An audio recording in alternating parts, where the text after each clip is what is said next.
He was right on the bend of the river, Reedsburg Dam, doing something he always liked to do, is fishing. July 19th, 1989.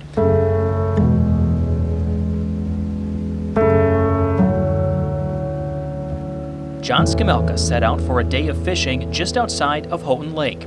But John's day enjoying one of his favorite pastimes would end in tragedy. His son Philip still remembers the moment that changed life forever. Kind of a freaky situation. State police come down to said what happened at my ma's, and we went down there. State police got a call that afternoon about a man who was unresponsive at the Reedsburg Dam. That man was John Skamelka. After the EMTs had went to work on Mr. Skamelka there, they realized that it wasn't a heart attack, and in fact it appeared that he had been shot. Detectives weren't able to track down any eyewitnesses, but did get a good description of a man who'd been seen in the area for several days. Witnesses said he wasn't a regular around the dam and appeared standoffish. Seemed to be weathered, if you will. Had a couple days worth of hair growth on his face, longer hair, greasy. It was described as being greasy, slicked back.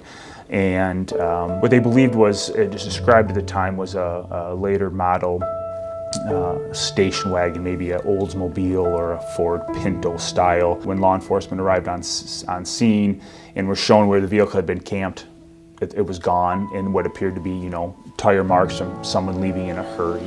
But despite an exhaustive statewide search, investigators kept running into dead ends. Lots of tips come in, hey, this person has been talking about it, this person might know, and when you follow up on it, and it might be have been a different crime that they, thought they were talking about, or it was just a look-alike. And the wait for answers began to take its toll on John's family.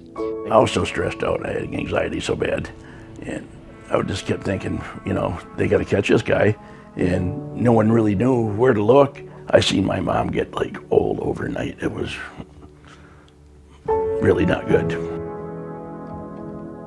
And the 3 decades since have yielded few new clues or leads. At this point, it's truly just a whodunit. And what we're hoping here is with the new advancement in some of our technology, fingerprints, DNA, if we can get resubmittals on some of those things collected at the scene, maybe we can get a connection. John's son Philip still makes trips to visit his father's gravesite just outside of Midland.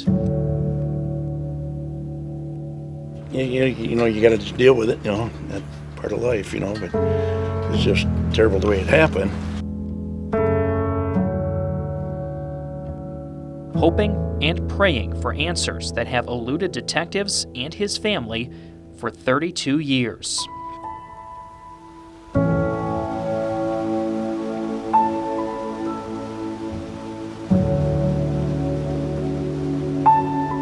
Oh, definitely, we want answered. He loved everybody.